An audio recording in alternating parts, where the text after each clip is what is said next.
بسم الله السلام عليكم ورحمة الله وبركاته. maanta waxaan soo bilaabnay feeskeeni labaad waxaan ku gaarsiinayna kaalmooyinka dadka dhibaatada ay ka soo gaartay qaraxii Soobe. Maama Nuurta Maxamed Cilmi waxay ka mid tahay dadka dhibaatooyinka soo gaartay oo shaygeeda aadan qaraxa ku dhaawacmay dhaawac labada lug ka go'ay haddana dalka dibadiisa lagu dabiibay. Maamadu waxay haysataa 9 caruur ah iyo 3 qof oo waayeel oo ninka mas'uulka ahaa. maanta waxaan soo gaarnay igsiin anagoo ka wakiila dhalinyaro joogto wadanka Sweden walaashayna Leila Cabdi Isxaaq.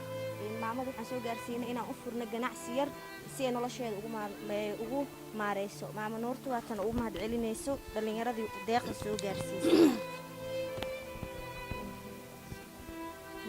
ilaahay khayr idin siiyo مسؤولك نوصل كرجاري سينو وصل كرجاري إنه إلهي أو كرجاري إلهي كتوجينا ودتك نوصل قاضي يدتك نوصل ديبي ما هذا نوعلنينا ما هذا سيد الحمد الشكر إلها ما هدل وما هد علنينا إله خير هسيو أنت نوصل قاضي أنت نوصل ديبتي خيرا ورجينينا الحمد لله وحن إلها كاني وحو إلهي كاننا وكشكرنينا الحمد الشكر